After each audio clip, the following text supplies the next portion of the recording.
Hello, everybody. Welcome back to Running Code, Humor in South Texas Law Enforcement. I'm your host, T-Bone. My partner, J-Man, by my side as always. How's it going? What's up? Nothing much. Busy week? Yeah, I'm glad it's over. Yeah, same here. Well, ours is about to restart again tomorrow. Yeah. For those that don't know, we film these on Sundays, so it's kind of bittersweet. We look forward to Sundays because we get to do this, but it also sucks because tomorrow we got to work. So we're back on track with our episodes. If everyone noticed, we're putting them back out on Sundays now, so we're starting to get there. If you want to reach us, our email is runningcode2023@gmail.com. That's RUNNINCODE2023@gmail.com. You can also leave the comments on the Facebook videos or audios, and they haven't yet, but Buzzsprout eventually is going to have the direct message feature, so there'll be a way to message us too. So having said that, we're finally seeming to get back on track, so if you stayed with us this far, we really do appreciate it. Yep. And Thank you. Yes, thank you so much. We hope, one, please subscribe. If you watch the videos on YouTube, please subscribe to the channel. And tell your friends, tell family. That way they can get a look at us. If they like us, great. If they don't, well, at least they tried. You know, I don't only listen to podcasts I agree with. You know, I try to listen to them all because you hear neat things or something I can agree with anybody, even if I don't agree with their political viewpoint. There's some things I can't agree with. Yeah. And if you sit down and talk to somebody with different political views, but there's something reasonable you can actually speak to, you'd be surprised how much you might actually agree on. Yeah. You know, I don't like everything that a liberal says, but there's a few things I can agree with that. But they will never agree with you on any point of view. It's like they don't want to concede that there's something that they might agree with you with, but they want you to agree with everything they say. So that's why you got to find someone moderate you can actually have a genuine discussion with, and that's the hardest part. But Yeah. I do listen to podcasts I don't necessarily agree with, just because sometimes they do bring up valid points. I'm not so closed-minded that I can't take another point of view. Yeah. This podcast, obviously, we're pro-law enforcement, and we're pro-law and order, and we're pro-conservative, and we're pro-common sense, and that's who we are. This doesn't mean that we're anti-anything else. That we're just pro that. So two things can't be true at the same time. So we do appreciate you sticking by us thus far. More to come. Still working on being able to do videos so we can break them down. As you can see, we have a small studio, so we'd have to upgrade the space and actually rent a studio, and I don't really want to do that at this point in time. We're not making any money off this. But that is an eventual goal, is to be able to put videos. We'll have a producer off to the side that they can't see, but they can actually put the videos up, and we can dissect them, where you and I will still be on the screen, and the audience can watch the video with us on YouTube. Yeah. And then, of course, once we start lives, we can do it live, and people can actually call in. Like, well, I'd love to have that where people can call in, or live messaging, like a Patreon feature, All right. super messages. I think they're called super messages, or Like super chats. super chats. There we Yeah, go. super chats.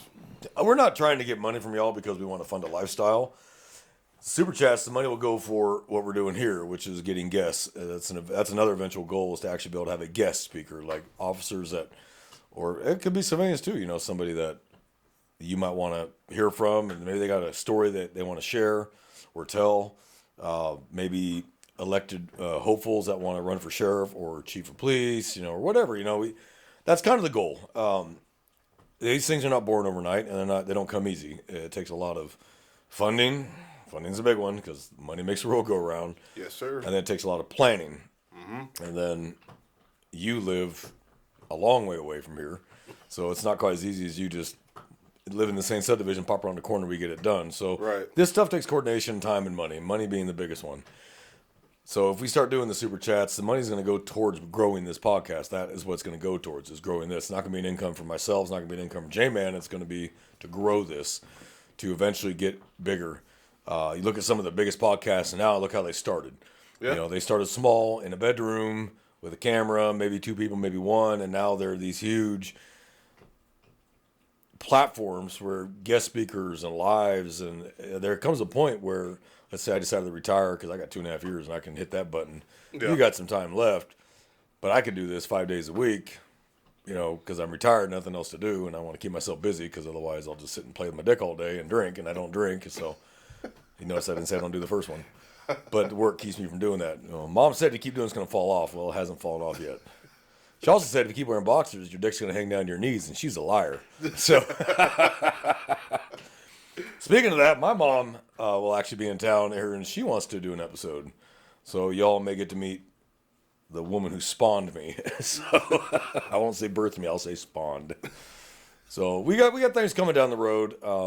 If you recall, my son was on one of our episodes as a guest speaker, and he actually had a lot of fun doing that. So it's not out of the realm of possibility. We just got to figure out logistics. Mm-hmm. Maybe we'll have a listener that can reach out to us and give us tips and actually tell us how to set up more than one. Because right now we have a direct feed to the camera with two. Figure out how to do a multiple feed. So we'll figure that out. And maybe just simple as getting a different hot shoe that has a third input. Yeah. Could be something that simple. I don't know. But that's not why we're here today. So last couple episodes, some things we delved into, and we needed an idea for today's episode. And we had a fan who gave us a great idea. And I was like, wow, we hadn't even thought about that. Was what are the effects the modern era has on modern policing versus the older era of policing and the older era of thought process and the way people react to things. And I thought that was a great idea. It was like, because things evolve. Law enforcement has evolved in the way we handle things, but the public has also evolved in the way they react to things. Right. And then again, this has not been a helper. This has been a hindrance in more ways than one.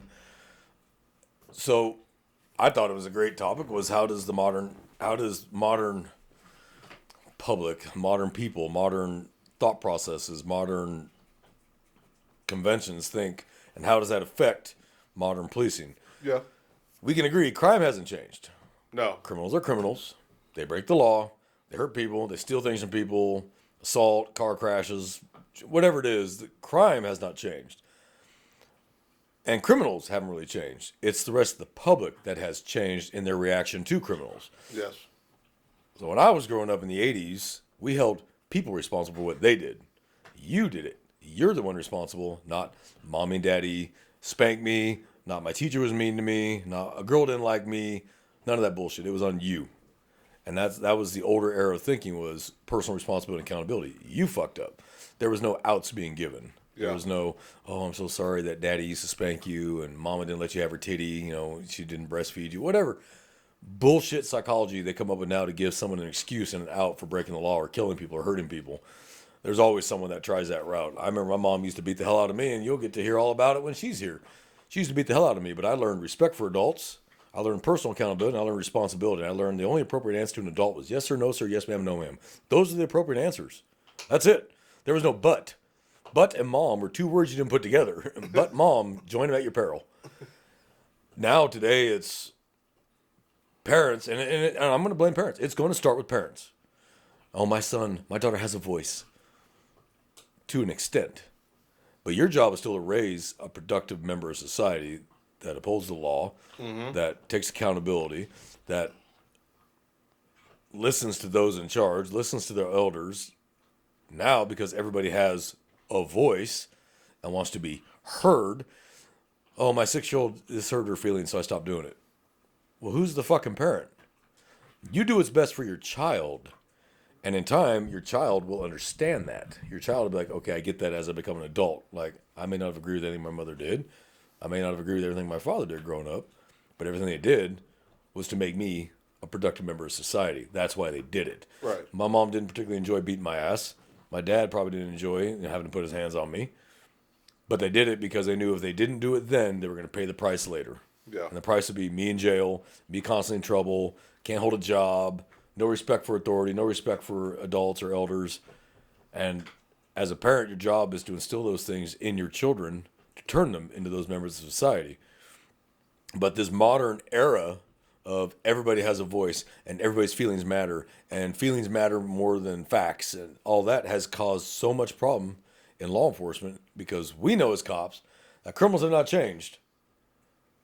I don't care about an aggravated assaultist's feelings. I don't care about a rapist's feelings. I don't care about a killer's feelings. I don't care about a thief's feelings. You're breaking the law. You're taking something from somebody that had to work for it, or you're hurting somebody, or your selfish decision to drive drunk killed somebody. Your feelings don't really matter to me. Now, they can be used in sentencing later, how you feel about it and how sorry you are, but it's not going to stop me from doing my job as a police officer, taking you into custody and seeing that you face the consequences of the actions that you chose to do. You still made the choice. Now, if they do a not in ruling that says, oh, he was mentally deficient, well, that's on the courts. But it's not going to affect my decision as a law enforcement officer on the scene to go, You're really sorry. All right, man. Hey, we're just going to cut this one loose and don't do that again. No, there's a victim. And the world is divided into victims, suspects, and law enforcement. And that's where it's divided. And our job is to stand between the victims and the suspects. That's our job. And if we can't get there in time to stop it, at least we could try to find the asshole and get him into custody. It'd be great if we could be everywhere and stop crime. You know, pre-crime. We've had that discussion. Pre-crime. Well, Yeah. we don't do pre-crime. Yeah. I'm sorry, but you want less government, not more. You don't want a cop in every corner because that turns into Nazi Germany in 1939, where you have a cop on every corner watching everything you do. You don't want that. We don't want that. Right.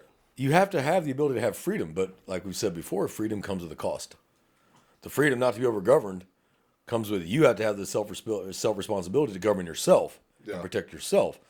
So like we tell people, keep a gun at home because when minutes count or when seconds count, we're minutes away.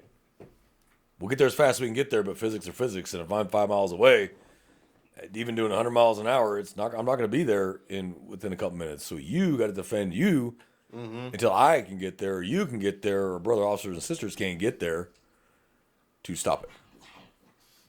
Yeah. It's that simple. But the modern era now, you have these, like I've seen these videos on TikTok where they ask parents, would you kill to protect your child? And these women are like, oh, I couldn't do that. Are you kidding me? Like, when did that change? I don't know. A lot of it's kind of like it's more like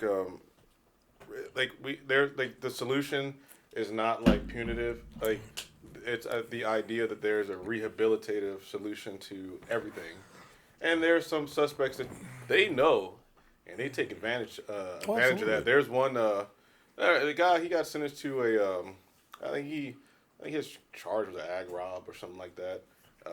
He got sentenced to a drug treatment program, and I was like, and it's kind of funny. I was asking, he was like, "Man, I made out." I'm like, "Well, do you have a drug issue?" I'm like, "It's good because if you have a drug issue, it's causing you to rob people. If they address one issue, maybe you won't solve the other. Yeah, you'll solve the other. You don't feel the need to go rob people to fix the drug." He's like, "No." He's like, "I just pretended to have a drug issue so I can get a lighter sentence." So I can go to a treatment instead of I'm going to like TDC. Yeah. I'm just like, I mean, what do you say to that? Just like, I mean, it's like, Hey, okay, all right, man, you played the system. Good on you. Like the system, it's funny because people only see the system broken from, well, the police are too heavy-handed on everything. It's like that's not the case. It's like the system is broken in a very myriad of ways that it can be exploited, and I'm gonna just use that word. It can be exploited. It is exploited. It can be exploited with the common senses by law enforcement. It can be exploited by lawyers. It can be exploited by defendants. It is what it is. It's exploited by everybody. And unfortunately, we're the only ones that can't, I guess, quote unquote, exploit it. We work under a very specific set of rules called the Penal Code, the Code of Criminal Procedure, and these documents right here that say what we can and cannot do. So we can't exploit anything, nor should we be able to exploit anything. That's not our job. We're not here to exploit anything. Our job is to enforce the law. And we have those 4 responsibilities all peace officers have: preserve life, protect property, enforce the law, and arrest offenders. Those are our core responsibilities as peace officers. It doesn't change from San Diego to Maine. Yeah. Does not change. Those are the same responsibilities we've always had. Where you live and where you work is kind of going to dictate how well you can do that. So if you're in a very conservative area, like Heartland or West Texas, you may have a little more support from district attorneys, your chiefs, your sheriffs, your population who's like, hey, we don't want criminality here. We want you to enforce the law. But if you move to some more, say, not so conservative areas, like anything West Coast and anything Northeast, and Illinois and Wisconsin and Minnesota, you're going to have pushback from the public. Because it looked bad. They beat that poor man for no reason whatsoever. They just ran up and just shot him because he was black. That's not how that happened. And this is why I like getting your take on these things, because you are a black man and you can speak from that perspective, having grown up where you grew up, where the crime rate was astronomical through the roof, and there was a certain demographic that was responsible for the majority of the violent crime. So when you watch these videos, and you've seen them to where, you get the 10-second video clip where someone's like, oh, they shot him for no reason. They punched him for no reason at all. And your brain, you're going, no, that was not for no reason. They didn't just run up and just slug him in the mouth for no reason. There was something that happened that precipitated this. You just didn't start filming until it got juicy. Now there's the officer actually trying to get him into custody, and you missed the first 30 seconds of the guy swinging on the officer. And oh my God, they beat that man up for no reason. I just gotta know the whole story. Yeah, I want the entire story. I can't just. That's not fair to anybody in any stretch of the way. Like, I can't judge somebody off of 5-second decisions. I need to see the whole video. I need to see the whole video. And that's what you're held. That's the standard you're held to. Yeah. Under Graham and Garner, is the totality. Yes. Everything that happened on the way up to and including that. Yes. The public doesn't understand that. But if it happened to them, they would understand it. So if you're a member of the public, some guy walks up and pops you in the mouth, and you slug him back, and then we run up and arrest you because we didn't see the guy hit you, so we just take into custody and disregard everything else you got to say. Like, hey, hit me first. Ah, it doesn't matter. We just saw you. That's it. You're going to jail. You're like, hold on, he hit me first. Ah, no, sorry. Yeah. You'd be like, oh, wait a minute. Well, yeah, that's the same fucking thing. We don't walk up and just slug someone in the mouth for no reason and get up, you're under arrest. No, there's something that precipitated it. And I guarantee you, every one of these videos, okay, well, maybe not every single one of these videos, but the very large majority of these damn videos, what you didn't see was the officer trying not to go nuclear, trying not to go physical, trying not to take this to a use of force. They may not have been like, super, sir, please put your hands on your back. I'm asking you so nicely. They may have been, turn around, put your hands on your back now, you're under arrest. But at the same time, words don't hurt you. So all you got to do is just turn around, put your hands on your back. If you don't like the way he talked to you, file a complaint later with Internal Affairs. Okay? But once the order is given, the ship has sailed. Turn around, put your hands on your back. Now, if you're illegally in custody and you decide you're going to fight this officer, he has every right to use force to get you into custody. Every right. He's empowered with those rights as a commissioned peace officer of the state they're in. That is the rights they've been given to do that. That is their job. They're there. And it's one of the most unique of jobs because we can take away someone's freedom. We can take away... We have powers of arrest that include using lethal force. Now, that doesn't give us any different rights than a citizen. A citizen can also use deadly force to protect themselves or a third party. Chapter 9 of the Texas Penal Code doesn't say only police officers can use deadly force. It's not what it says at all. Anybody has the right to prevent the consequences of rape, or aggravated sexual assault, kidnapping, murder. They have the right to use deadly force to stop any of that. But we're imbued with powers as peace officers, and powers do not mean corruptive powers. I mean arrest powers. Yeah. We have arrest powers, and we have the right to use lethal or force up to lethal, depending on the circumstances, depending on the situation, to take someone into custody. So the public feelings on that do not matter. We have a job to do at the moment. And the thing that's getting officers hurt and officers killed is they're worried about what do people think about it. What is my admin going to think about this? Because the admin is going to react to how the public thinks about it. And if you work for a sheriff's office or your sheriff's elected, or you work for a chief who's worried because he's appointed by a liberal city council and the chief may get fired because of the decision you made, that makes officers hesitate. That makes them stop and go, shit, I don't want to get in trouble. I don't want to get hurt. Well, you're going to get hurt because you hesitated. And that's like, that's just one of those things where it's like your government is going to be reflected by the people that like the government serves. The government is a mirror of the people it governs. Yes. So when I tell people you got the government you asked for, this is what you asked for, now you've got it. Now you want to complain. So like now, like for especially like a newer officers or even ones that are, I guess, that are not close to retirement age but are somewhere in the middle, they have to like find a way to be flex or to be hybrid. Yep. Now that's going to be an easier thing for younger officers because they're going to be closer to, because they grew up in it. Well, they just started, so that's all they know. And that's all they know. When you got the older crowd that has been around and remembered a time fondly when you could actually enforce the law, and the public wasn't, oh my God, he put his hands on him. We got a couple guys in our agency that have been there 35, 40 years, and the difference between the way they started and the way it is now is night and day. When they started, they didn't have CADs, and they didn't have cameras. They had a nightstick, a revolver, and go forth and do your job. They didn't have tasers, OC, none of that shit when they started. That was old school policing right there. But they kept control. And they knew who was a turd. They knew who wasn't a turd. They knew who just needed a little bit of physical guidance and don't do it again. And that was the end of it. They knew whose parents were parents of who, and they could actually police back then. Because you can You look at this kid going, this kid don't need to go through the system. All he needs is a good, a few chingazos, and take him home to mom and dad.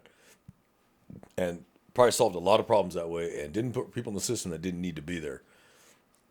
The double-edged sword of the cameras is now you took away that discretion. I have no choice but to take you into custody and put you into the system now because of the cameras. But you wanted them. That's what you demanded. And it's funny as hell, these cameras are clearing far more officers than they're screwing. Mm-hmm. And now all of a sudden, Ben Crump and the ACLU and BLM wants to ban cameras now. They're racist. No, they're showing people how you actually acted. Are they? Is there like a push to? I know in Baltimore. I didn't know there's a push to ban cameras, but I know for sure a lot of camera footage gets suppressed. Like they get suppressed. Like if it's supposed to go to a trial, a lot of that footage can get suppressed, or they can suppress certain parts of the footage.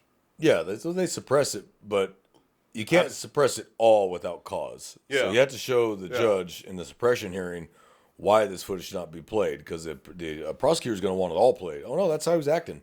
Oh, no, N-word this and F-word that, and you're this and you're that, and fighting and kicking and screaming. They don't want the jury to see that. I'm like, no, but that's that's what the officer is reacting to. He's reacting to the actions of that suspect. It's nothing the officer did. He's reacting to the situation he was placed in by virtue of the call for service or what he viewed on site. Right. One of the two things got his attention. What was his legal reason to be there? Was it a call for service, a 911 call? Was he flagged down by a citizen? I'll give you an example. The other day, I was at work, and I stepped outside the office to smoke a cigarette. And this very nice cop walked up and said, hey, there's a guy down at the corner who's naked from the waist down, showing everybody his junk. No. I have to deal with that now. Yeah. Because I've been approached by citizens. I can't just be like, thank you, have a good day, and then go inside. Mm-hmm. They told me I got to address it now, and it sucks, but I have to address it. So I was like, okay, let me go check it out. Sounds like a mental health call.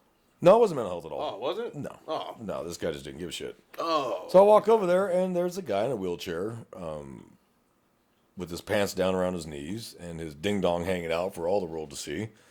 And I walked up, and I'm like, hey, sir, do me a favor and just pull your pants up. I'm trying to take this lowest level first. Like, just say, man, pull your pants up. Let's just solve the problem. Pull your pants up. I'm out of here. Mm-hmm. And he saw me, and he's like, I don't want to. I said, well, sir, there are kids around. If one child sees you and a parent complains, I don't have a choice. Like, the ship sails right then and there. It's indecent exposure. A child saw it. That's it. You're going to jail. I don't have a choice. I'm trying not to do that. You look a little down on your luck. He was a homeless man. Mm-hmm. I'm like, you look a little down on your luck as it is. I'm not trying to make it worse, but come on, man. You can't sit out here exposed like that. Like, pull your pants up. He kind of half-assed pulled him up a little bit, like 2 inches up, and then, I'm done. I said, no, pull your pants up. I'm not asking you now. I'm telling you to pull your pants up. He goes, you're being a jerk. I'm like, you just met me. If you think this is me being a jerk, you've never met me. You need to pull your pants up, dude. I said, let me ask you something. If you had a child or a grandchild, because he was 58, I said, I could tell he was in his late 50s, early 60s. I said, if you had a grandchild or a child, a daughter, would you want her to see that? Well, no. Okay, well then pull your pants up, dude. Ain't no one needs to see your hog around here. Like, come on, dude. Pull your pants up, man. Pull your pants up. Well, give me water and I'll do it. No, we're not negotiating. This is not a negotiation. I'm telling you legally, you need to pull your pants up. That's it. This is not a negotiation. So I'm standing there and I'm just trying to talk. So I end up smoking a cigarette. He goes, let me get one of those. You want a cigarette? Yeah. Pull your pants up. No. Like, then you don't want a cigarette that bad, do you? So we're going back and forth, and I'm like, okay, 20 years ago I could have solved this problem real fast and just been done with it. I'm a white male. He's a black male. He's in a wheelchair. How's that going to look if I put my hands on him? Even lawfully justified, how would it look? And I know I'm in public. Even just to fix his pants. Even just to fix his pants. That officer rudely grabbed that man for no reason and yanked his pants up, causing him. I could just hear it now. So I was like, oh my God. I was like, I don't want to deal with this. Like, dude, I'm trying to be. And I told him, dude, I'm trying to do this nice. But my patience is wearing thin. We've been out here now. I ended up out there 45 minutes with him. Like, I must have told him on camera 50 times, pull your pants up. And he would half-ass do it and then sit down. The second time he stood up, I saw the shit in his chair. And it was that heroin junkie withdrawal shit. Mm-hmm. I was like, what do you use? Nothing. I can see the track marks in your arm, dude, and that one's still bleeding. I said, now look, I'm not going to tell you how to live your life. You've chosen this life, and that's the life you're living. I said, you want to go into the bridge in the dark and have your pants down? I don't care. But you're sitting out here on a busy corner with your pants down, and I'm not playing this game. I'm not waiting for a parent to pull up that a child that saw your hog. They don't need to see that shit. You wouldn't want your daughter or granddaughter. No, I wouldn't. Well, then pull your fucking pants. I finally started getting irritated. Pull your goddamn pants up. Just pull your pants up. I'm done being nice. I'm done. I think 50 times now is plenty. And about that time, the sheriff pulled up. Hey, what's going on? And even the sheriff, like, hey, sir, come on. Like, there's kids around here. Like, pull your pants up. And he gives the finger to the sheriff. I'm just like, this may just be out of my control now at this point. Like, all the sheriff has to do is go, hook him. Yep. And I wouldn't have a choice. Well, you heard the man. And of course, I'm getting off in 20 minutes. I'm like, motherfucker. I should have just gone inside. But the public came to me and said they had a problem. And it's my duty to address that issue, whether I like it or not. I can't go, I only work homicides. Sorry, that's all I do. Mm-hmm. No, I can't do that. I have to address it. I'm still a badge sworn peace officer, and they've come to me. So I can't go, sorry, he didn't kill nobody? That's someone else's bailiwick. No. It's just any officer comes up and a citizen comes to address a valid concern, it's your duty to address that valid concern. Yes. That's your duty. You can't shove it off, and how's that look to the public? Well, I went to an officer for help, and they didn't do anything. I asked them, and they didn't do anything. They just ignored me. How's that look? Yeah. And that's a valid complaint. Yeah. The sheriff or the chief gets that complaint, like, hey, one of your officers was standing outside and described you, and I asked for help, and he ignored me. Now, you're going to get a phone call from that admin going, why didn't you address that? Like, why didn't you try to fix the problem that a citizen came to you with?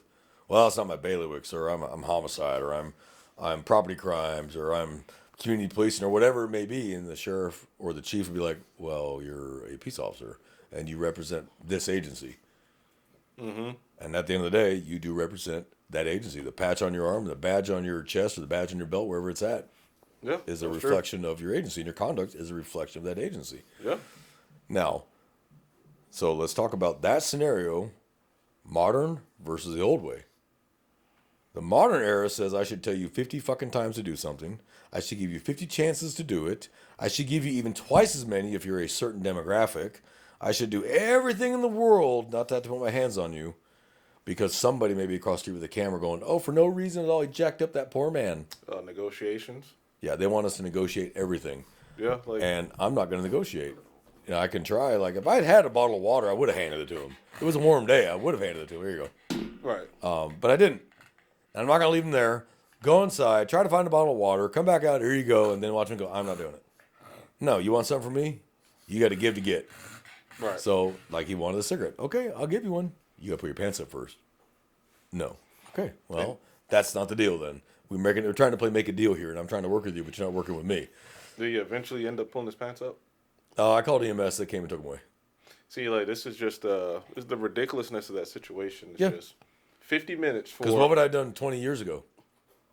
Pulled his pants up. I'd have yanked his ass out of that chair, put on gloves, and yanked his pants up. And that would have been the end of it. Pull him down again, you're going to have a fucking problem. Mm-hmm. Now get the fuck out of here now. But I'm looking at the new era. So when I first came out, that's exactly what I did. Yanked his ass up, stood his ass up, yanked the fucking pants up, sat him back down in the chair and go pull him down again. We're going to have a fucking problem. 40, man, E4, like, it just turned out to be an EMS call.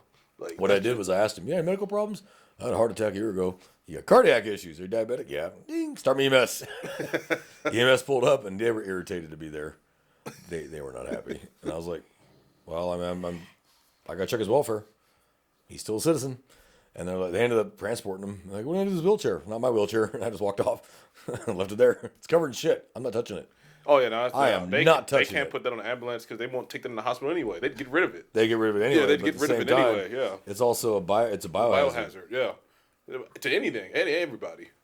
So I was like, no, I'm not touching it. It's not my wheelchair, and I'm sorry, but that's just the cold, hard truth. Now, and when I'm thinking about that, right, because I'm thinking about that in the modern way.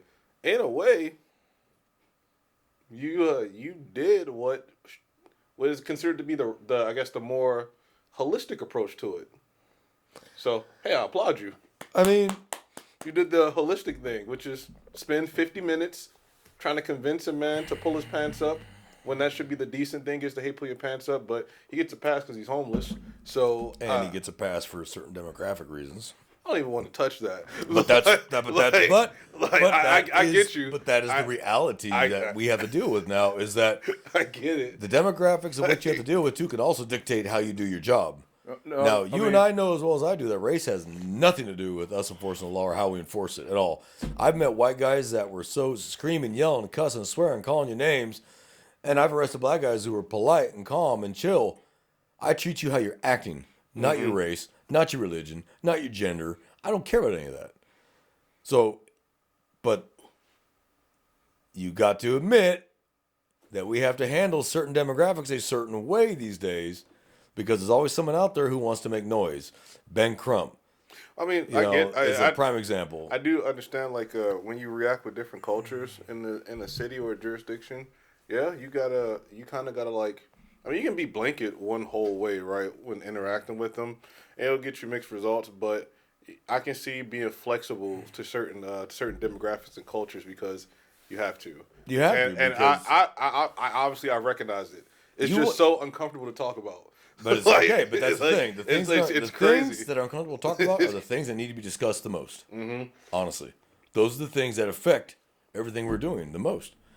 You want your chief of police or your sheriff to be able to go, my officer told him 50 times. That's 50 people, 50.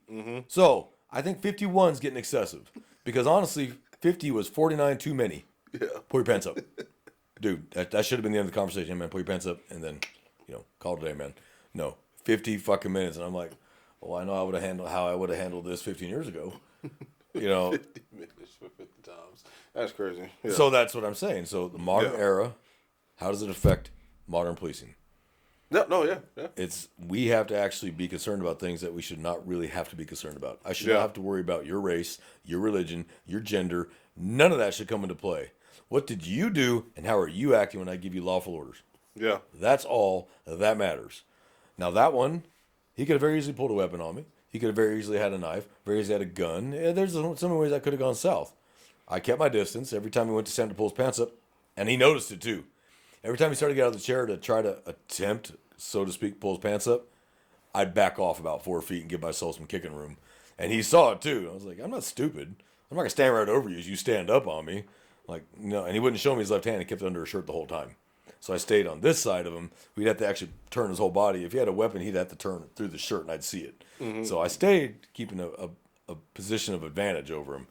But every time we went to stand to attempt to pull his pants up, I would back up and get kicking room and draw room if I needed it. Right. And I think he was getting irritated by that. But I'm like, well, I don't know you, and I can't see your left hand. It's buried in your shirt. And I don't know what the hell you got under there.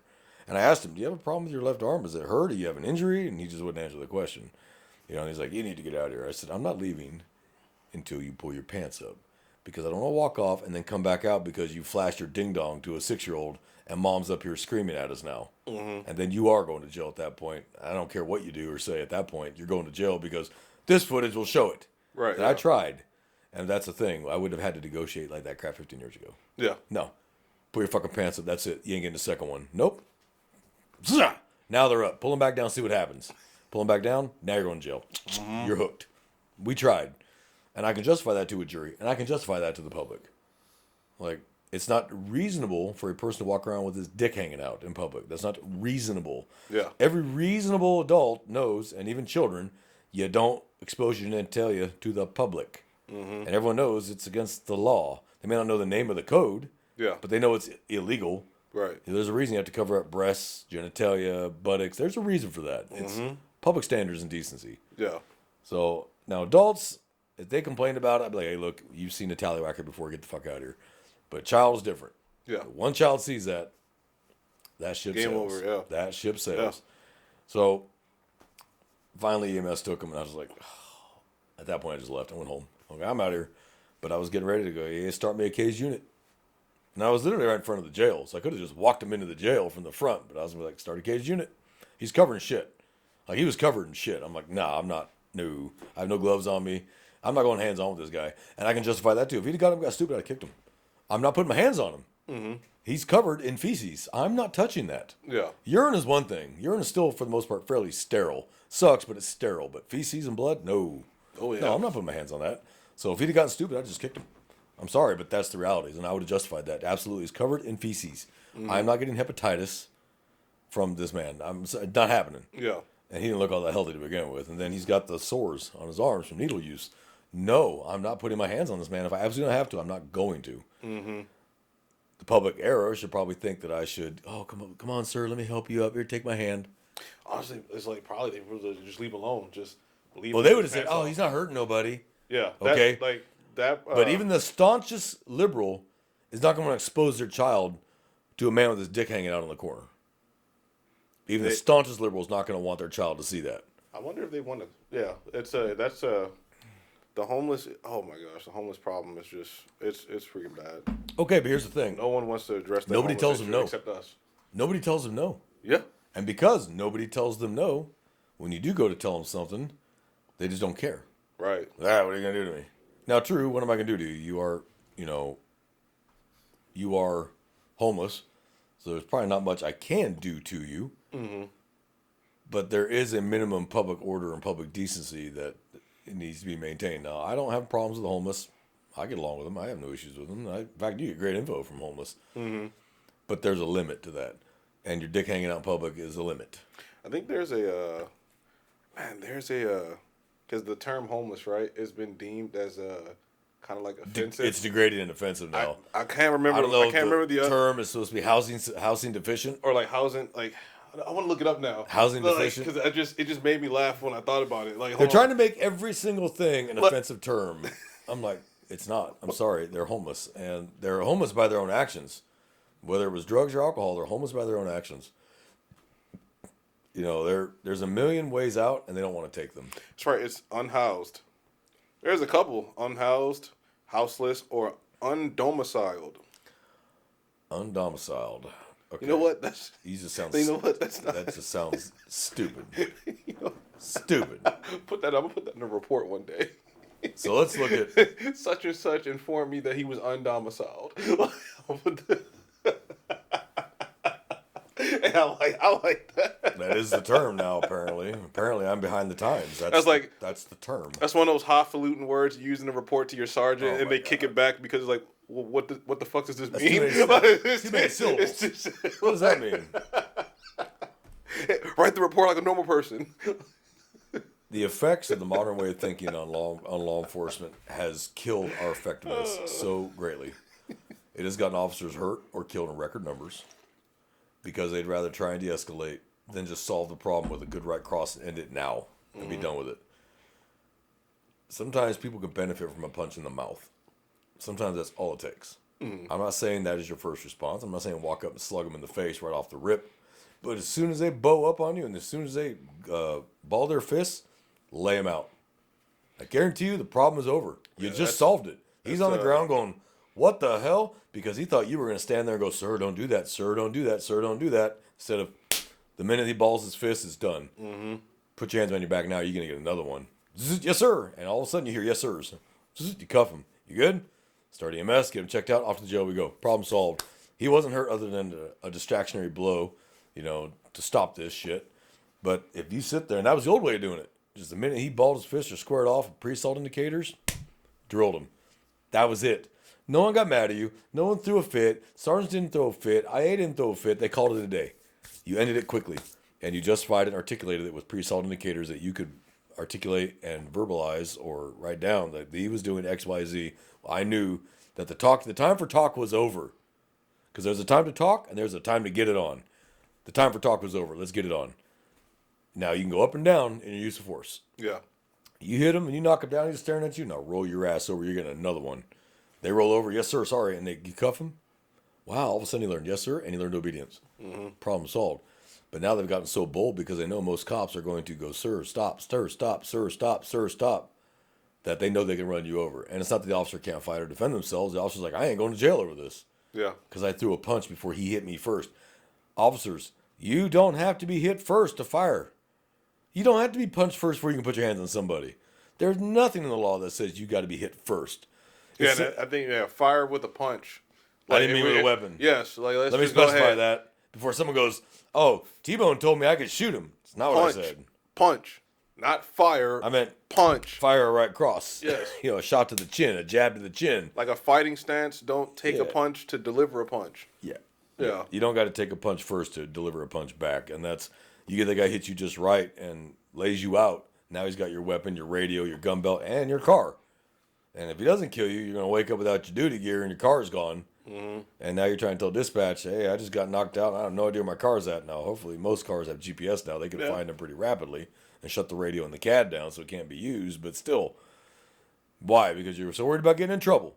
So worried about the public's going to think that you didn't take the steps to defend yourself and stop this before it got to that point. That did not happen. When I was coming up, my FTOs made it clear.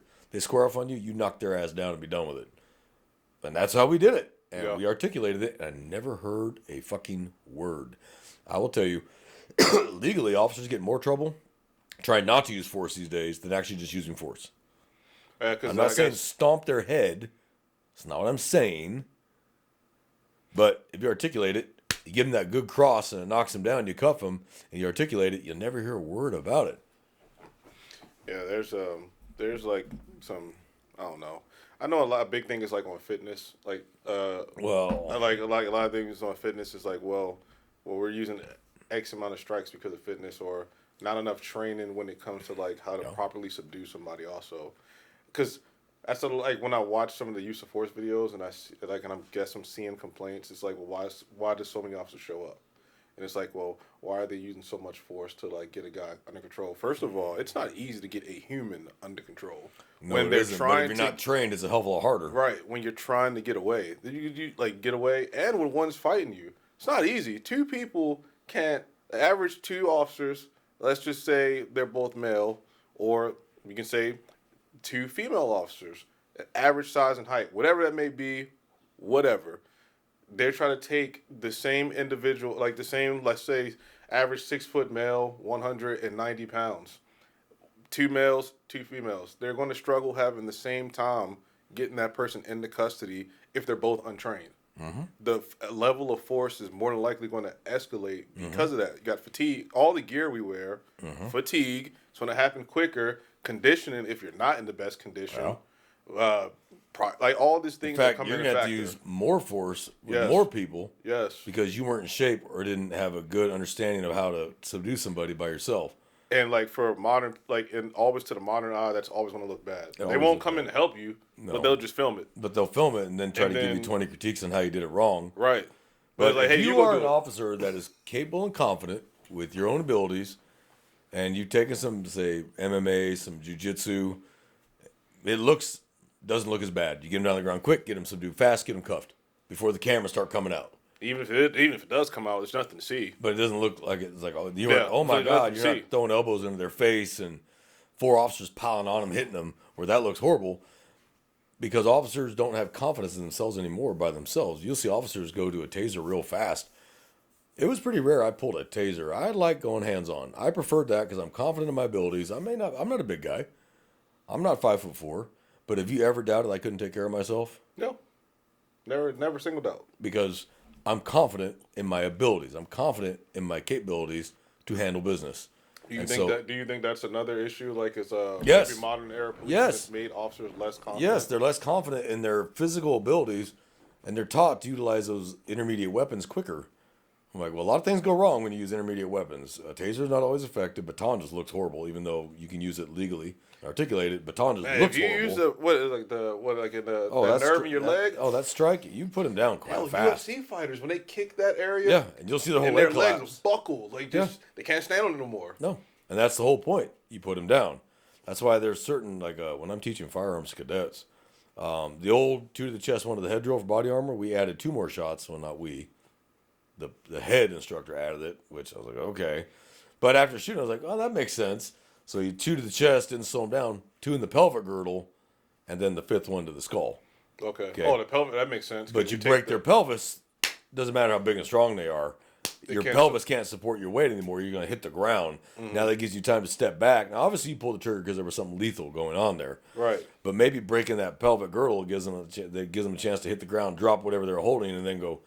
Last one goes in your skull if you don't drop that.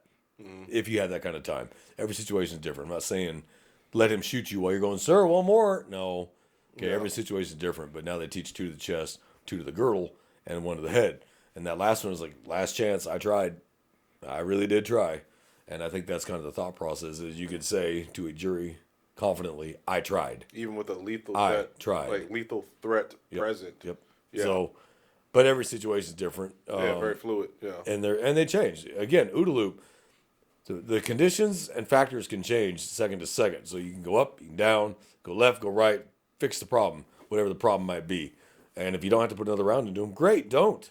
Great, don't. Don't put another round into him. Don't unload your mag into him, when he's already on the ground and he ain't moving. Like, give him a chance if you have the ability to give him a chance. Now, if he's still pop, pop, pop, that ship sailed. You do what you got to do. Like, those bullets are going to go somewhere and they're going to stop in something fleshy. They're going to stop in something solid. Mm-hmm. But if you drop him in the pelvic girdle and he drops the gun as he hits the ground, don't move. Yeah. Or I will shoot you again if you reach for that weapon. Don't move. And then you get him cuffed, get him medical attention. He lives to go to court and go, oh my God, I'm a piece of shit because mommy spanked me. And But you know what? You didn't have to kill nobody. And that's the best way to do it. Mm-hmm. I have not wanted to ever kill anybody. It's not what was my goal. But at the same time, I'm not going to let my love for humanity override my self-preservation instinct. The minute you're a threat to me or a third party, you made your choice. Mm-hmm. I didn't want to have to do that. Not what I asked for. Not what I dreamed up that day. I didn't get up, put on my gear, and go, I can't wait to kill somebody today. My goal was, I can't wait to come home at the end of my shift alive and in one piece. Yeah. And if I don't have to put my hands on you, fantastic. Yeah. Because there's always the potential and the use of force for it to go sideways on you. You strap on that guy, turns out he is a trained fighter. Uh-oh. Yeah. Oh, let me get officers now. And you're fighting with this guy until they get there and subdue him, or maybe he subdues you. Yeah. What was that episode we talked about? It was the last episode or episode before we talked about the average cop gets lucky and does not deal with somebody that's actually well trained, like an actual trained MMA fighter, trained boxer. We get lucky. We don't deal with those a whole lot. So generally, we're able to usually get on top of them fast because we still use enough force to where we're comfortable using force. Right. Get on top of them, get them cuffed. If you come out of a jail environment or a corrections environment, you're usually far more comfortable putting your hands on people because in the jail, that's all you got. Yes. You might get a taser if you're lucky, but usually you have two hands. Two hands, yeah. And OC. And it's OC, yeah. And I wasn't going to use OC. People I don't know, people can fight through OC. Some people can. Yeah, some people are completely... It rages them, more. Yeah, some people are immune to OC, period. Yeah, some people it does not affect. And then scientifically, the darker your skin, the less it affects you. Mm-hmm. The more melatonin you have in your skin, the less it affects you. Mm-hmm. So if you're blonde or redheaded, that shit sucks. If you got fair skin and blue eyes, that shit sucks. But if you are Hispanic or black, it does not affect you as much. It's because of the amount of melatonin in your skin. That's a scientific fact. For those that want to start bitching, that's a scientific fact. He meant melanin, not melatonin. I say melatonin? Yeah. It's all right, man. Melanin. It's a Sunday morning, and I have only had one cup of coffee. Melanin. Hey, that's why I'm here. I'm your backup. I appreciate that. See, this is my backup. Backup. This guy's my backup in life, period. Like, I couldn't live without him. Thank God my girlfriend doesn't in love with him. I'd have a real problem. I'd be back up there, too. But the modern era of feelings over facts, yet that gives 50 reasons and 50 chances has seriously caused a major problem in modern law enforcement. But it even transfers to where we draw on our hiring pool from, the modern public. Mm-hmm. So to them, they're kind of bought into that too. Yeah. And they think it's normal to stand there and negotiate for half an hour. Now, there is a difference between negotiating with a barricaded subject inside a house who we don't want to have to hurt. If we can end this peacefully, please let's end this peacefully. Let's call the negotiators. Let them do their job. Now, the guy breaks out and starts shooting at everybody. Well, that's not negotiators now. Yeah. That's the patrolman on scene or the SWAT guys are on scene. That's somebody's got to put this guy down. Yeah. But the situation with the undomiciled individual... Isn't it just funny? I should not, but I should not have had to negotiate with him for 50 minutes to pull his pants up. He was capable of doing it. He just didn't want to. He just didn't want to. Let me just make it clear. Yeah. He was capable because he stood up on his own, balanced himself, and started to pull him up, and then just said, fuck it, and sat back down. Dick's still hanging out. But he could have easily done it. He just didn't want to do it. And it wasn't like it was a 120-degree day where I get it. No, he just didn't want to fucking do it. Mm-hmm. Okay, so he was capable. It's not like he was physically incapable of like, hey, get some other officer over, bring gloves, we'll give you a hand. No, he was physically capable, he just didn't want to. He wanted me to negotiate with him, and then he wanted water, and he wanted this, and he wanted that. No, I'm not negotiating with you. I'm telling you what you're going to do. You're going to pull your pants up.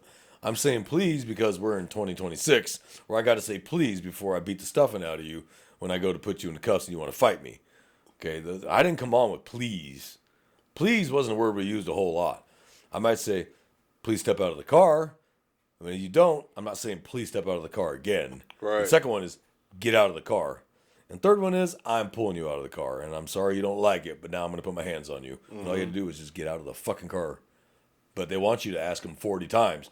And I'm sure you saw it. I know damn well I saw it. You'd ask him 3-4 times, and then you put your hands on him. Oh, man, what the hell, man? All you do is ask. How many times that happened to you when you told him 4 or 5 times to get out of the car, and then you finally do it there? Why'd you do that? Why didn't you just ask? Quite a few. I did ask. Then when it's happened, it's like, well, if you just let go of me, I'll. Yeah, if you let go, I'll do it. No. Like, nah. Remember that video that the Austin PD arresting that guy? I'm not resisting as he's actively fighting him. Family's filming. I'm not resisting as he's literally resisting. Man, I seen that even like in a Harris County video. A guy was saying, "I'm not fighting." And As they're fighting, he's moving the deputy's arm. Like, oh yeah, you're not fighting. You grab his arm and you're moving him, and he even turned his body to face him to try to push him off. I'm not resisting. That's man. when he What should are have you caught an elbow. doing? That's when he should have caught an elbow right across the mouth. Wow. Yes, you are. And it's just funny. The peanut gallery, man. What you doing that to that man for? Oh yeah, for no reason at all. You just no reason at all. It's just unnecessary. Or my favorite saying, "You're doing too much." It was. As soon as I hear you're doing too much, I know I'm on the right track. And this was so obvious. Like my man had a clear bag of weed in these baggy shorts. Like it looked like maybe like what an ounce of weed in his shorts, and he smelled like weed. That's why the deputy was trying to detain him. And of course, like the weed ends up going to jail for not only possession, he goes to jail for resisting arrest. Resisting, also. yep. Now, So it's just like it's just crazy. I don't care about the moral argument for people like, oh my God, but it was just weed. It's illegal under Texas state law. Whether you like it or not, it is not legal in the state of Texas. If you want to smoke weed legally, you can go to Arizona, New Mexico, Colorado, California, Oregon, Washington, Montana, Pennsylvania, Florida. Jesus. I don't know. It might not be legal in Florida yet. Or maybe it's by dispensary, however it works. Mm-hmm. But in the state of Texas, it's not legal. Whether you like it or not, the Health and Safety Code says it's illegal to possess it. End of story. So we have every right to detain you and identify you. 100%. Now, this whole people, well, I feel it shouldn't be illegal or it shouldn't be illegal. Well, your feelings don't matter. Yeah. So take your feelings out of it and read Texas state law under Health and Safety Code that says possession of marijuana is illegal. That's what we're going off of. Texas now. If the day that becomes legal, we'll back off. I think they've even it goes to show even with it can be fully decriminalized, and crimes will still happen because of it. They don't want to pay at a dispensary, so what do? You still find your dealer on the street who's getting it from that plug because the money is tax free to the dealer, to the plug. They don't have to pay the taxes to the state, which are going to be high. They're going to be high. Astronomical. And you don't want to go. You want to smoke it? Great. You're going to pay for it. You don't want to go to a dispensary, pay the high price, get screened by the security at the door, so you go find Joe Blow in the corner to get your little dime sack. Like, all right, so let's look at it from this point of view. It's crazy. And I was thinking about this the other day. Let's say it's a medical necessity to have marijuana because you are terminally ill, colon cancer, stomach cancer, HIV or AIDS, or whatever it is. Mm-hmm. Okay, you probably shouldn't pay the astronomical amounts for it. It gives you kind of relief, and it's cheaper than Vicodin and Percodan and Percocet and Darvocet and Tramadol and all that. Mm-hmm. But now let's say you just want to smoke weed because you like it. Yeah. You should pay high taxes on it. You're not smoking it because you need it. You're smoking it because you want it. Mm-hmm. Pay the taxes. Buy your weed. I have no problem with them legalizing marijuana. Do it like every other state does. You sell it out of dispensaries. It has to stay sealed in the dispensary issue container until you get into a private residence. Yeah. And then smoke your brains out. Don't drive for 8 hours. Yeah. No problem. I have no beef with this at all. The people who want to buy it off the street are not going to buy it off the street. You know, they're not going to buy it off the street. They're going to buy it at dispensaries, and they'll pay the price because, one, you'll know what you're getting. You'll know what you're getting. Right. You'll know what you're buying. Dispensaries sell weed that has been checked and it is, health and safety checked, and it's come from a legitimate source, a legitimate place that grows it, and it's checked by the FDA and all that crap. You buy it from the street, you don't know what you're buying. Yeah. You have no idea if it's been laced. Someone's screwing with you. You have no idea. So why take the risk? So people are going to be willing to pay a little more for high quality, marijuana. But it's not a necessity. Yes. It's something you want to smoke. Just like I smoke cigarettes. I'm not happy about the price of cigarettes these days. It's astronomical. It's through the ceiling. But I'm choosing to smoke. So I cannot complain about the price. I Right. chose to buy them. So if a quad or an ounce costs you now $100 or whatever, okay, well, I'm not making you do it. You're choosing to do it. And now that now the downside is this: dispensaries, because it was a Schedule One federally, marijuana is a Schedule One, they couldn't get funding. They couldn't get business loans. So it was purely a cash business, which is dangerous. And that's why they were paying officers like $100 an hour to sit outside these dispensaries and Or guard like them armed security. Like, because they had to. Paying Because for it's extra a security measures. it's a cash 'Cause they will get business. robbed. They will get robbed. Dispensaries do get And robbed. they make good money. I mean, a 1 8-hour shift, they make 50, 60 grand. Well, if you take it off the schedule list, which they're doing, and they're knocking it down, then now you can get a loan and you can use credit cards and debit cards. And I guarantee you the cash will go away. People will use credit cards, debit cards. There won't be anything for you to take other than the product. It'll make things a little safer. Yeah. And then as long as you keep it in the container and go home and then smoke on private property and don't drive, hey, smoke your brains out. Because I never fought a pothead. I fought drunks. I never fought a pothead. Yeah. There's benefits to legalizing this, decriminalizing it and then legalizing it. Those are two separate things. Decriminalizing and legalizing are not the same thing. People don't understand the difference. Decriminalize, it's legal. No, not yet. The punishments are not as harsh. There's more like ways that we can like navigate it to prevent putting somebody in jail. Yeah. But there's stipulations on it. Like Yeah. you can't carry a certain amount on your person or in a vehicle. Yeah, and that'd be a couple of steps to the decriminalizing part. You buy it at a dispensary, it's got to Buy stay at a in the dispensary, original yes. container, sealed, because they're commercially sealed. You have to break the seal. Just like a bottle of alcohol, you have to break the seal when you open it. That's why you can have it. You can have an unopened, unbroken, sealed bottle of alcohol in the passenger compartment. Once you break the seal, it's now considered an open container. Yes. It's the same thing. So these laws, these states that allow marijuana did not say you can smoke and drive on it.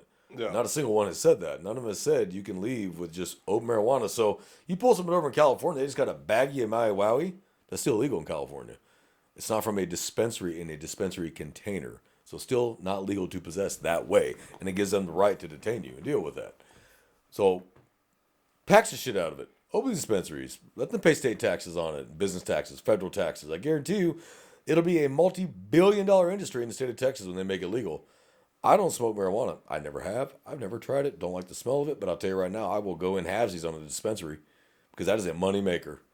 You will make money hand over fist. Yeah. People will be lined up.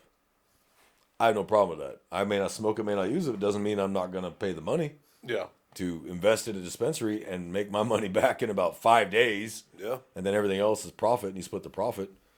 I'm going to do that. Why not? It's legal. Yeah. I'm not going to use it. I'm not going to possess it, but nothing says I'm not going to make $1 off it. You're absolutely right. It's a business like any other business. We have officers that own bars. They're half owners in bars. They own bars. That's their side gig is they own a bar. Yeah. Why is that a problem then if marijuana is legal that they half own a dispensary? It's legal. Yeah. And that's when you pay your buddies. Hey man, you want to make $60 an hour standing out front? Yeah. Because there's still people that try to rob them. I mean, that's going to happen. No. There's been incidents in this this county, other counties. Oh yeah, where over dispensary- marijuana Yes. and Still, over marijuana. THC vapes. We had that 17-year-old kill that 15-year-old over a vape, a THC vape. That's a hell of a stupid reason to go to prison the rest of your life. Yeah. So it's clearly like everyone always plays down like how dangerous marijuana can be. Clearly, it's not. Like clearly, No, it's not. because where there's drugs, there's money. When there's money, there's guns, and they will use those guns to protect their money or their product. Because at the end of the day, it's all comes back to money, money every time. Everything involves around money.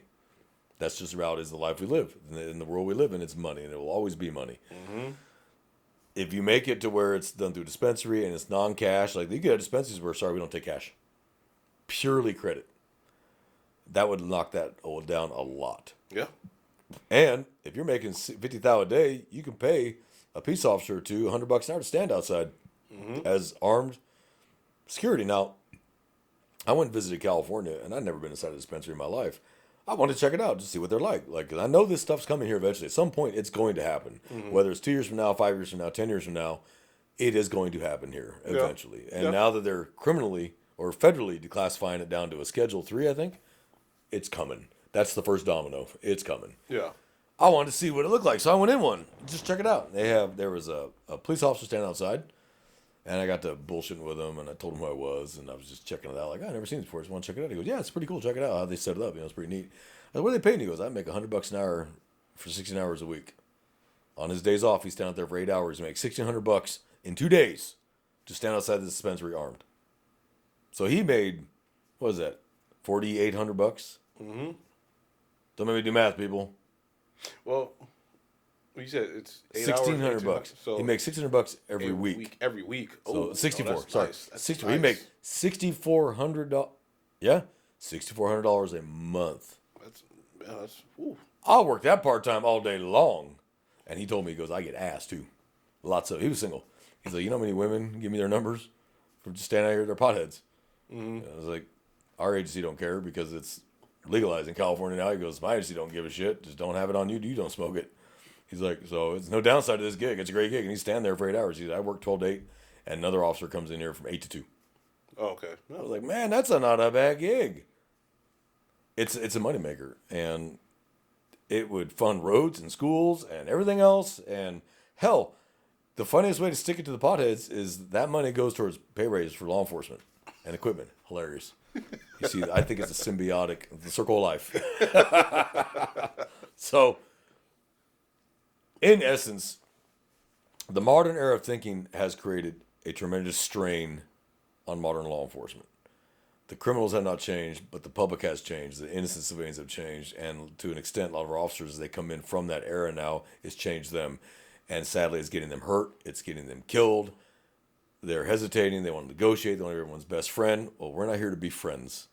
My job is to enforce the law and protect the innocent. That's my job, and I'm sorry you don't like it, but I'm not here to be your friend as the criminal. I'll never forget it. Real quick sidebar. I'm watching body camera live. This is a rookie and his training officer. The rookie's in the front seat, criminal's in the back seat, and the rookie and him are having a conversation about their personal lives. I'm watching this conversation. Oh, yeah, these are my days off. My wife and I do this and this. The guy's interrogating him, and the rookie didn't realize it. And this guy was actually interrogating him and doing a great job of getting information out of him. I called his training officer. Tell your dumbass, shut the fuck up, and stop giving his personal life to a fucking arrestee.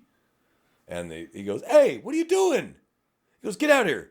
He pulled him out and goes, what the fuck are you doing? He goes, so-and-so just called me. He's watching on camera. You're giving your whole life story to a guy you just arrested. You're telling him your days off, what you and your wife are going to go do. And he goes, stop that shit. What are you doing? Well, just making conversation. He goes, no. They're not your friend. Like, the fact he had to tell him that just boggles my mind. There's a clear line. There's one thing being he was giving them all sorts professional, of respectable, polite. You can be professionally polite, professionally talk to him, but hey man, so you married? Hey, respectfully, I'm not telling you that. Don't worry about if I'm married or not. No, my answer was, I'm sorry, man, it's none of your business. Yeah. Okay. Like, hey, you don't even know that. Too far. I'm not gonna, like, that's I'm just trying to be friendly. I get that, but we're not friends. Yeah. Okay, what I need from you is your name, your date of birth, your address, your phone number, your social. That's all I need. Right, and there's nothing wrong with that. Hey, I don't talk about my personal life. Yeah, Sorry, I don't no talk offense. about my personal life. And I was just blown away by how just open this rookie, who's about 3 weeks into FTO, is being with this. And he's a violent guy. This guy was not a one-timer. This guy had been in and out. Mm-hmm. I'm like, and then he's trying to argue with his training officer. I was like, oh, that never would have flown with my training officers. It'd have been like, I'm sorry. And that would have been the end of the conversation. Yes, sir. And he's trying to tell him, it's not a big deal. Yes, it is. You're giving him personal information on who you are. Your wife, he even told him his wife's name. I'm like, you are fucking stupid because he got your last name, dumbass. It's easy to find people on the It ain't hard to find people. That's too easy. And unfortunately, I have the name that is very unique and rare, and there ain't any others in my agency. So it sucks. But I also don't have social media. Yeah. I don't have Facebook and TikTok and all that bullshit. The pages we have are for this enterprise only. Mm-hmm. So it's a little harder to find me. But I still don't give out personal information. Yeah. You don't even know if I'm married or single or got kids. You don't need none of that shit. That's none of your business. We're not friends. We're not going to be friends. We're not going to pretend to be friends.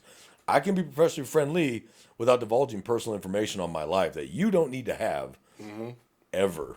Yep. No, yeah. So, sorry. My little side rant on that, but officers, don't give out personal information to people you arrest. Now, if this is someone you went to high school with and they've known families, okay, hey, how's your mama doing, Yeah. That's kind of a little different because they know you and they were raised with you and they grew up with you. But if you don't know them, they don't know you, shut the fuck up. Yeah. Just shut up. Stop talking.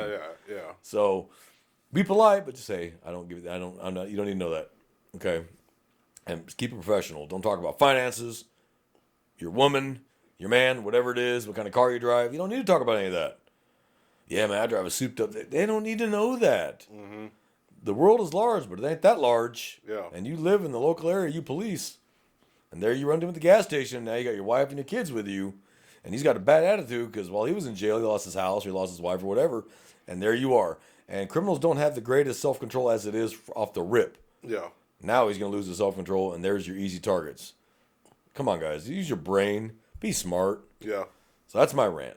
But to end this out today, yes, the modern era is causing major problems for law enforcement because the criminals have not changed, but the public has, and how they want us to approach this life and this job. And it sucks, but that's the reality we are. You still chose the job, so either leave or make it work somehow.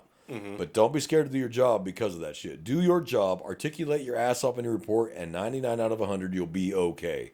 Mm-hmm. You may get a little uncomfortable, but if you've got a good sheriff or good chief or good director that can go, all this is 1% justified, and they can tell the public at a news press, this is what really happened. This is the whole circumstances that led to this, and usually the public will go the fuck away. Yeah. Unless you're that ignorant asshole Ben Crump. I cannot stand that piece of shit. Because he just wants to wind everybody up. He doesn't care about the truth. He doesn't care about the facts. He just wants to wind people up. Great. Wow. Now you can't even be on the show now. Good job. I'm up here trying to fix. Okay. Yeah, you fixed it. You fixed it by breaking it. Good job. Yeah. The problem with people like that is they don't actually want a fix. They just want something to get mad about. They don't care about the facts. How can I make money off this? How can I get my name out there? How can I get attention? They don't give a rat's ass about what actually happened. They know it's justified. They know what happened was justified. But they're going to stand there and pretend that, oh, he was a good kid. Okay, yeah, when he was 6, he was a good kid. But now he's a 20-year-old shitbag who's a hardcore gangbanger who's got already a 20-mile-long record for aggravated violent crimes. He's no longer that 6-year-old kid. I'm sorry. He's not that same kid. Mm-hmm. Stop trying to pretend he's the nicest guy ever. He was loved. Of course he was loved. Parents still love their children no matter what they do. Yeah. Of course he was loved. But stop acting like he was just the nicest guy on earth and he's had a bad day. That's horseshit. And 2, how's the officer know that normally he's the nice guy, but not today? No. We're going off the situation right now as it stands. This is what happened. Right. Right now. Yeah. So, that's my rant. You got anything to add? No. That's about it. Well, everybody, we appreciate you joining us today for another episode of Run and Code. We hope that you find it funny, but we hope you find it educational as well and you learn something and pass this knowledge on. And none of this is hidden knowledge. Pass it on. And everything we're telling you, you should be hearing from your FTOs and you should be hearing from your instructors and you should be learning just as time goes on. That's how this job works. Yeah. What I tell cadets when they graduate the police academy is, congratulations, we taught you just enough to get yourself killed. It's up to you to learn how to stay alive now. Right. And that's the sad truth. But you have basic standards, and we got to get people out and get them on the street. So we can't spend 2 years in the academy really teaching them. We got 6 months, and then fingers crossed, you got a good FTO that will lead you by the hand for 16 weeks or 20 weeks or however long it is to teach you enough to keep you alive. And that's just the facts. Right. I didn't make it up. It's just the facts. You know, FTO should be, honestly, police academy should be a year, and FTO should be 6 months. It really should be. And you should do all 3 shifts. You should have 6 different FTOs. That's 6 different ways of learning things. You learn all 3 different shifts because every shift has a different rhythm. Mm-hmm. If you're on day watch, 6 a.m. to 2 p.m., you know the first 4 hours is going to be crashes. Right. It's just crashes. That's all it's going to be is crashes. Yeah. Oh, yeah. If you're swings, you're 2 to 10 or 3 to 11, you know that for the first couple hours, it's going to be crashes again, but then the shit bags start getting up and getting busy, and that's when you start getting your criminal shit be happening. And then graveyards, 10 at night till 6 in the morning, that's pretty much going to be your fucking burglaries, you know, shit like that you got to start going through neighborhoods looking for assholes pulling on door handles. You got to learn the rhythms of your different shifts. Right. You know, what doesn't look right. What normally looks right, and today that don't look right. You know, that's what you got to learn. That's why police academy should be a year. It should be 1,000 hours. Mm-hmm. Yeah. PT or FTO should be 6 months. And then if you don't cut it, you don't cut it. Right. You either go back to the jail if you came from there, or sorry, this ain't the job for you, man. Go find somewhere else. Mm-hmm. Because if we're passing people that should not be passing, that is a major disservice to themselves, the public, and fellow officers. Right. And they make them weak. And so instead of keeping people on the street, we pull them out and put them in specialized duty assignments.